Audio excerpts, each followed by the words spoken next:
Boa tarde. Em primeiro lugar, muito obrigada à organização pelo convite para participar neste Congresso de Doenças Negligenciadas e Emergentes.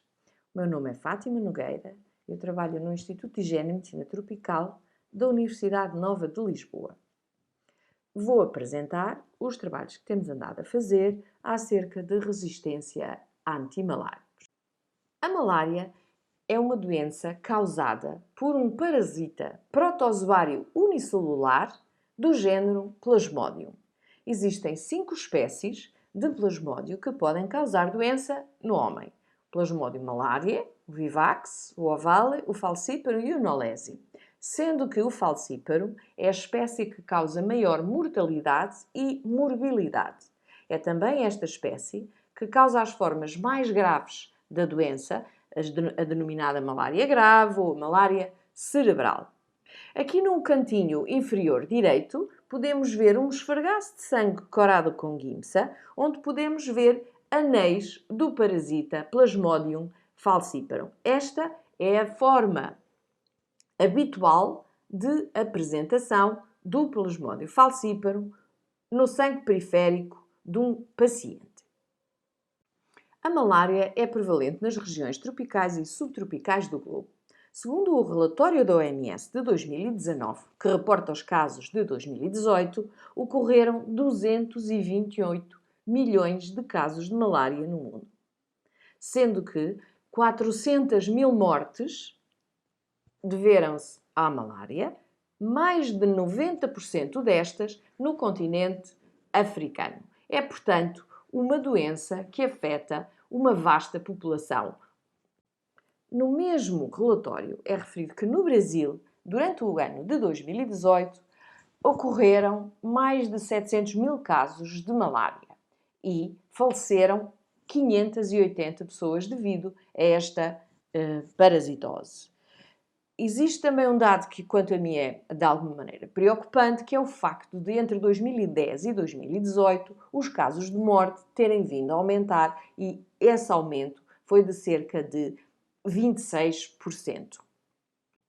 No mesmo relatório é referido que no Brasil, durante o ano de 2018, ocorreram mais de 700 mil casos de malária e faleceram 580 pessoas devido a esta parasitose. Existe também um dado que, quanto a mim, é de alguma maneira preocupante, que é o facto de, entre 2010 e 2018, os casos de morte terem vindo a aumentar e esse aumento foi de cerca de 26%.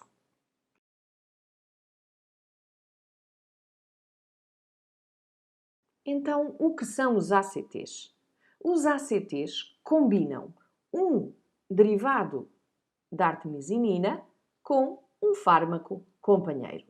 Os derivados da artemisinina e a própria artemisinina têm uma ação rápida sobre os parasitas. Além disso, produzem melhoria rápida dos sintomas, são ativos contra as 5 espécies de plasmódio que causam malária humana, reduzem a prevalência de gametócitos, já vamos ver qual é a importância disto, mas têm um problema. Têm uma semivida muito curta, menos de 6 horas. Okay? Portanto, necessitam de um fármaco companheiro que continue a eliminar parasitas residuais, mesmo depois do derivado da artemisinina ter desaparecido da corrente sanguínea ou diminuído a sua concentração. Então, estes ACTs, porque juntam um fármaco que é de atuação rápida, mas que desaparece rapidamente da circulação, com um fármaco de semivida mais longa, que permanece, embora sendo menos ativo contra os parasitas, mas continua a matar parasitas ao longo do tempo. Então, a associação destes dois fármacos facilita a adesão à terapêutica, porque temos que tomar menos comprimidos, e essencialmente retarda o aparecimento de parasitas resistentes. Existem 6 ACTs que são recomendados pela OMS. No entanto, existe um problema já com estes ACTs também. É que no Sudeste Asiático, nomeadamente na bacia do rio Mekong, existem resistências até 4 destes ACTs. Ou seja, já temos um problema para a última linha terapêutica que existe para o tratamento da malária, os ACTs. As resistências não são o único problema que enfrentam os antimaláricos atualmente. Existem também o problema dos antimaláricos falsificados ou subdosados, que, neste caso, podem, e em África existem relatórios que referem números de até 10% dos casos de morte são devidos a doentes que foram tratados com medicamentos subdosados ou mesmo falsificados. E este é o ciclo de vida do Plasmodium, que se inicia quando um mosquito do género Anopheles, um mosquito fêmea, infectado, faz o seu repasto sanguíneo no humano. Aí injeta os esporozoítos dirigem-se ao fígado, no fígado infectam os hepatócitos e, durante este período em que fazem infecção hepática, esta fase hepática da doença é assintomática. Uma vez cumprida o seu desenvolvimento no hepatócito, os merozoítos libertam-se para a corrente sanguínea e aí infectam os eritrócitos, iniciando-se a fase eritrocitária da doença. A fase eritrocitária é a fase sintomática da doença. É também contra esta fase que se têm sido desenvolvidos a maior parte dos antimaláricos. Porque sabemos que o doente está infectado, porque o doente tem sintomas e, portanto, é nesta fase que tratamos o doente.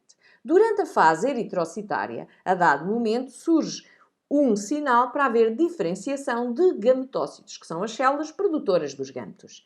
Uma vez estes gametócitos estão maduros e circulam na corrente sanguínea do paciente, quando um mosquito faz de novo um repasto sanguíneo, pode ficar infectado com estes gametócitos e inicia-se a fase esporogónica deste ciclo de vida, que já é uma fase que se desenvolve dentro do mosquito. Okay? Uma vez terminada essa fase esporogónica, os esporozoítos dirigem-se às glândulas salivares do mosquito e o mosquito pode infectar outro humano quando fizer a sua próxima refeição sanguínea, fechando assim o ciclo.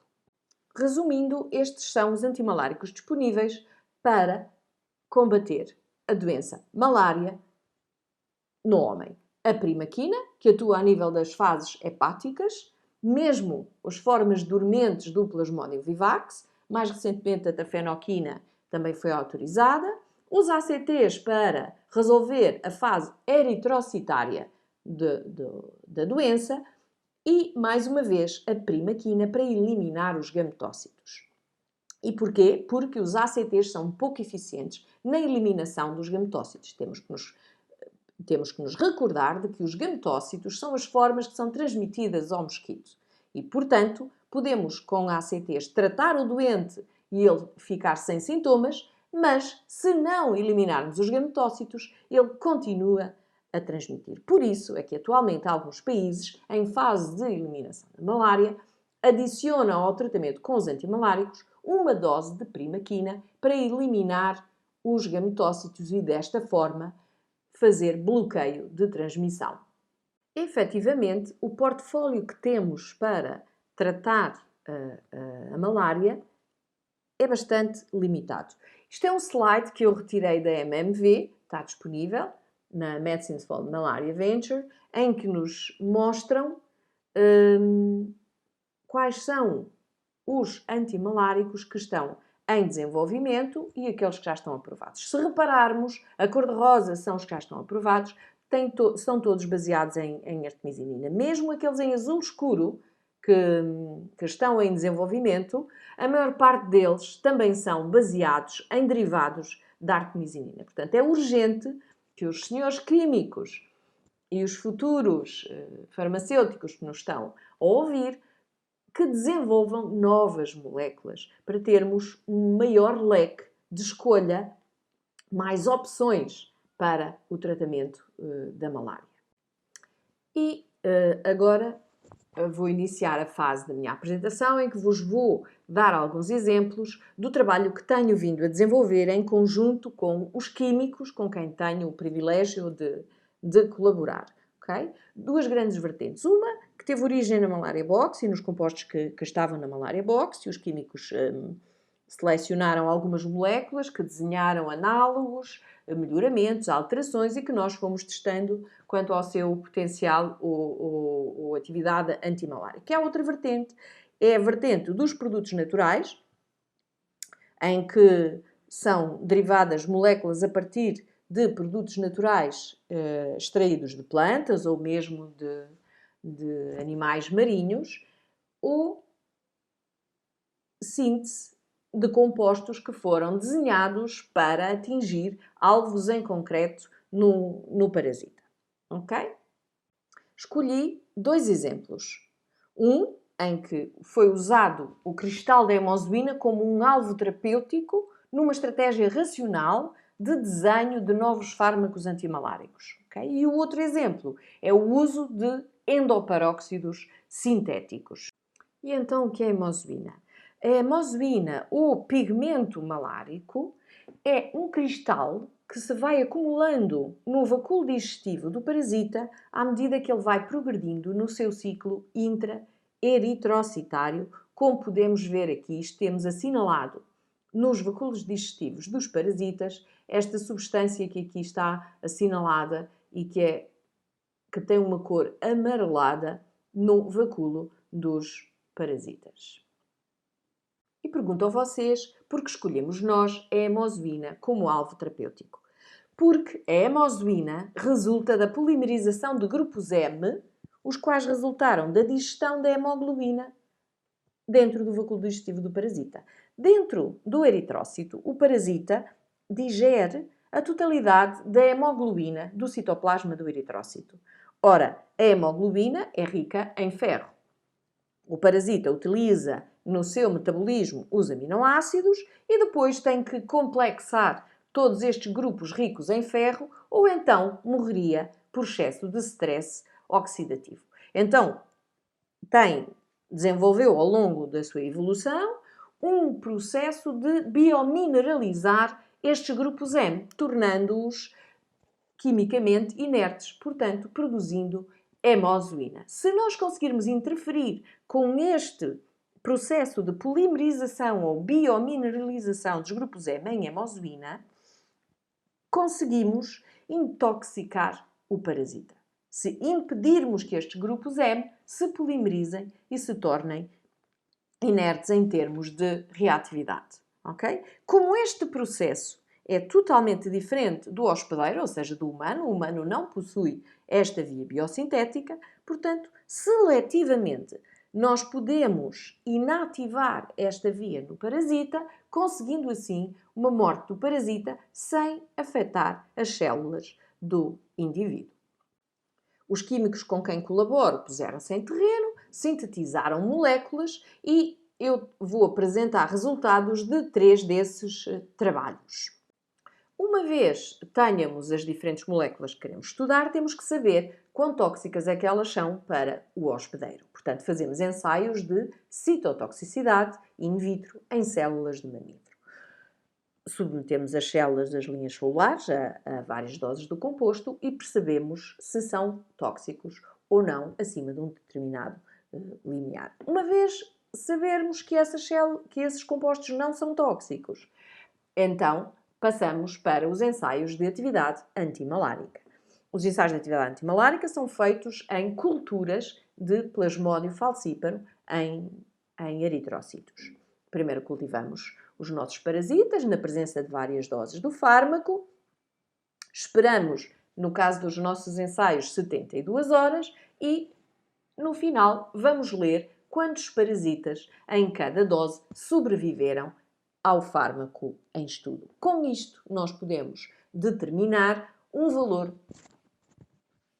que designamos como IC50. O IC50 é a dose que mata cerca de 50% dos parasitas em cultura. É um estimador de atividade antimicrobiana, neste caso antimalárica. Neste primeiro trabalho foram produzidos vários análogos de quinolinas que, em teoria, se ligariam aos grupos M, impedindo a sua polimerização até hemozoína. Impedindo a polimerização até hemozoína, causaria o aumento do stress oxidativo no parasita, induzindo a sua inativação. Desta forma, foi desenhada e sintetizada uma biblioteca de 29 novos compostos. Estes compostos foram depois testados contra duas estirpes de Plasmodium falciparum, uma resistente a múltiplos fármacos, a DD2, e a outra sensível, a 3D7. Sendo que dois destes compostos, o 2I e o 3I, apresentaram um perfil de atividade antimalárica idêntica na estirpe resistente e na estirpe sensível. Depois de determinar a atividade antimalárica, fomos aprofundar um pouco do que poderia ser o mecanismo de ação destes compostos. Então podemos verificar aqui nesta imagem à esquerda que, tratando os parasitas com estes compostos, efetivamente não vemos ou não se observam hemozoína no vacúolo digestivo dos parasitas. Neste caso, usamos como controle dois fármacos que sabemos que interferem com a produção da hemozoína no parasita. O caso da cloroquina, por exemplo. Se repararem, não existe ou não é observável hemozoína no vacúolo digestivo do parasita. Também fomos verificar ou fomos tentar perceber se estes compostos atuavam em todos os estadios intraeritrocitários. E percebemos que nos estadios mais jovens, nos anéis e nos trofosóitos, a atividade inibitória destes compostos está acima dos 90%, baixando um pouco quando tratamos os parasitas já na fase de esquizonte. Ok? De qualquer maneira, continuamos a observar nos parasitas tratados uma ausência de hemozoína no vacúolo digestivo destes parasitas. O que nos indica que, provavelmente, estes compostos efetivamente inibem a polimerização dos grupos M e, portanto, a formação da hemozoína e que é por esta via que eles inativam os parasitas. Se nos recordarmos do ciclo da malária, percebemos que o parasita não tem só uma fase eritrocitária, também tem uma fase hepática e uma fase ou estadios que são transmitidos ao mosquito vetor. Neste ciclo é importante que existam antimaláricos contra os múltiplos estadios do parasita. A maioria dos antimaláricos usados em tratamento atualmente tem como alvo principal os estadios eritrocitários do parasita.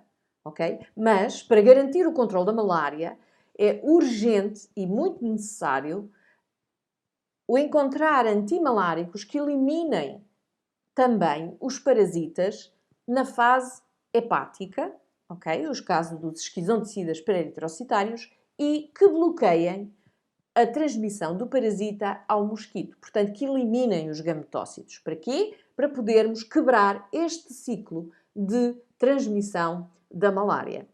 Nesta lógica, vou apresentar dois exemplos em que trabalhamos endoperóxidos sintéticos. Aqui temos a molécula da artemisinina, que é um produto natural, extraído da Artemisia annua, okay? E depois duas moléculas, o trioxolano e o tetroxano, que são moléculas derivadas da artemisinina, totalmente sintéticas. O farmacóforo responsável pela atividade antimalárica é esta ponte endoperoxídica característica aos derivados da artemisinina. Os químicos com quem trabalho puseram-se em campo, foram para os seus laboratórios e sintetizaram um sem fim de moléculas novas baseadas neste farmacóforo, que é esta ponte endoperoxídica. O estudo da atividade antimalárica destes novos endoperóxidos seguiu a mesma linha dos anteriores. Fomos fazer estudos de citotoxicidade in vitro contra células de mamífero, fomos determinar o IC50 de cada uma dessas moléculas e, de seguida então, fomos avaliar a sua capacidade antimalárica in vivo.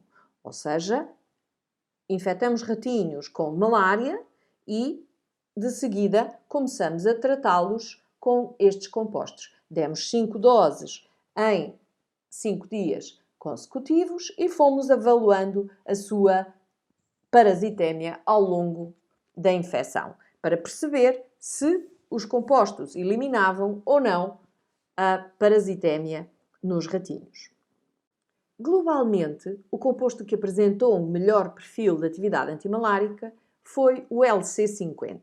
Se repararmos aqui na sua atividade in vitro, ele tem uma atividade antimalárica próxima dos fármacos controle artemisinina ou dihidroartemisinina. A artemisinina tem 0,7 e a DHA, ou dihidroartemisinina, tem 1,1. Okay? Tem um muito bom índice de seletividade, bastante elevado, okay?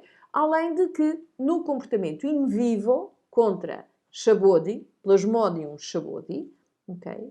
Na estirpe sensível às artemisininas, ele, na dose máxima de 50 mg por quilo de peso, impede o desenvolvimento dos parasitas ao longo do tempo nos ratinhos.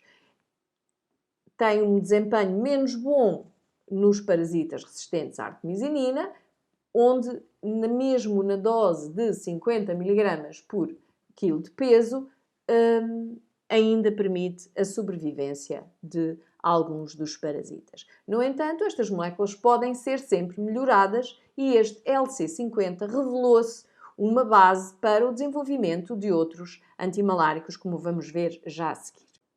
Baseados nestes resultados, a equipa da professora Lourdes Cristiano, da Universidade do Algarve, sintetizou uma biblioteca de 21 novos compostos. Estes 21 novos compostos foram testados para a sua atividade antimalárica, para a sua citotoxicidade contra células de mamífero e selecionamos 8 cujo IC50 se situava abaixo de 1 micromolar. No que diz respeito à atividade antimalárica contra estirpes resistentes, fomos testar quão ativos eram estes 8 compostos contra uma estirpe de falciparum que é resistente aos derivados da artemisinina, no caso a IPC 5202. Podem ver aqui que tanto no ensaio que avalia a suscetibilidade dos anéis, que são as formas jovens do parasita, ou as formas mais maduras do parasita, o MSA, em ambos os casos, os nossos compostos foram mais ativos do que o fármaco usado como controle, a dihidroartemisinina, aqui representada por DHA. Os resultados in vivo foram muito animadores, especialmente o 131 e o 136 conseguiram abolir totalmente a parasitémia nos ratinhos. Ora, nós costumamos dizer que o teste de fogo para um composto é a passagem pelo in vivo. E porquê? Porque muitos compostos ou são rapidamente metabolizados ou não são absorvidos devido a múltiplos fatores e, portanto, nunca chegam a atingir um peak plasma concentration de forma a inibir os parasitas. Portanto, estes 2 compostos em especial são bastante animadores os resultados. E este é o ciclo de vida do Plasmodium, que se inicia quando um mosquito do género Anopheles, um mosquito fêmea, infectado, faz o seu repasto sanguíneo no humano. Aí injeta os esporozoítos dirigem-se ao fígado, no fígado infectam os hepatócitos e, durante este período em que fazem a infecção hepática, esta fase hepática da doença é assintomática. Uma vez cumprida o seu desenvolvimento no hepatócito, os merozoítos libertam-se para a corrente sanguínea e aí infectam os eritrócitos, iniciando-se a fase eritrocitária da doença. A fase eritrocitária é a fase sintomática da doença. É também contra esta fase que se têm sido desenvolvidos a maior parte dos antimaláricos. Porque sabemos que o doente está infectado, porque o doente tem sintomas e, portanto, é nesta fase que tratamos o doente. Durante a fase eritrocitária, a dado momento, surge um sinal para haver diferenciação de gametócitos, que são as células produtoras dos gametos. Uma vez estes gametócitos estão maduros e circulam na corrente sanguínea do paciente, quando um mosquito faz de novo um repasto sanguíneo, pode ficar infectado com estes gametócitos e inicia-se a fase esporogónica deste ciclo de vida, que já é uma fase que se desenvolve dentro do mosquito.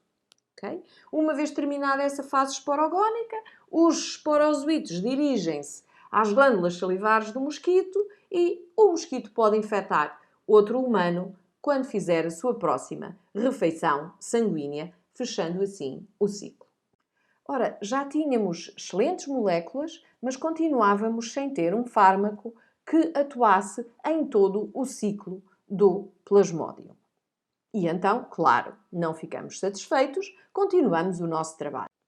Muito bem, neste caso foi uma equipa de químicos diferentes, o professor Rui Moreira e a professora Francisca Lopes, ambos da Faculdade de Farmácia de Lisboa, lembraram-se de juntar na mesma molécula, produzir uma molécula híbrida, moléculas que atuassem contra a fase eritrocitária e a fase hepática ao mesmo tempo. Juntar tudo numa só molécula. E então juntaram trioxanos e tetroxanos com aminoquinolinas.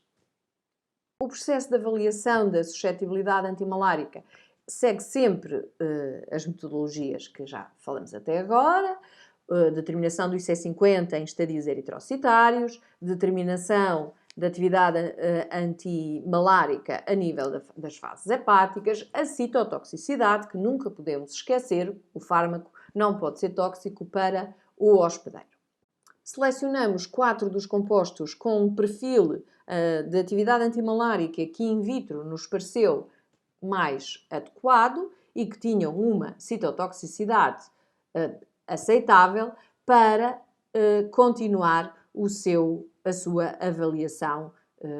Para podermos avaliar a capacidade de bloqueio de transmissão de um fármaco, o que fazemos é infectar um ratinho com malária e quando ele desenvolve gametócitos maduros, o que fazemos é tratar o ratinho com o composto e, de seguida, alimentar mosquitos nesse ratinho. Esperamos 10, 12 dias, que é o período em que a infecção se pode desenvolver dentro do mosquito, e seguidamente vamos analisar os estômagos desse mosquito. Portanto, vamos contar o número de oocistos, que são as formas que são detetáveis no estômago do mosquito. Quanto mais oocistos se tiverem formado, significa que menos ativa foi o nosso fármaco. O composto que teve melhor perfil de atividade foi o composto 5, sendo inclusive superior ao da primaquina. Consegue, na dose máxima, baixar a 0 tanto a taxa de infecção, ou seja, 0 mosquitos infectados, como a intensidade de infecção. É 0 número de oocistos em cada estômago de mosquito infectado. Foi, portanto, o composto 5 que foi avaliado quanto à sua atividade in vivo. Okay? Conseguiu não só bloquear a transmissão ao mosquito, como também conseguiu bloquear totalmente a parasitémia, a progressão da parasitémia num ratinho infectado. É, portanto, o composto com o melhor perfil antimalárico. Assim, depois de alguns anos de trabalho, conseguimos uma molécula, neste caso uma molécula híbrida, com um bom potencial para se tornar num fármaco de multiestadio. Ou seja, conseguimos uma molécula que inibe todo o ciclo de transmissão do parasita da malária. Estas são essencialmente as pessoas com quem eu desenvolvi este trabalho e a quem agradeço muito terem colaborado comigo ou permitirem que eu colabore com elas, e às entidades financiadoras aqui listadas, que são quem pagam parte do meu trabalho. Um agradecimento especial às professoras Maria do Carmo Lima e à professora Ana Cristina Leite, com quem eu tenho o prazer de ter iniciado recentemente uma colaboração e que espero, no ano que vem, já apresentar resultados desta mesma colaboração. Muito obrigada por terem estado a assistir. Esta é uma foto do Instituto de Higiene e Medicina Tropical, onde serão todos bem-vindos um dia que nos queiram ir lá visitar presencialmente.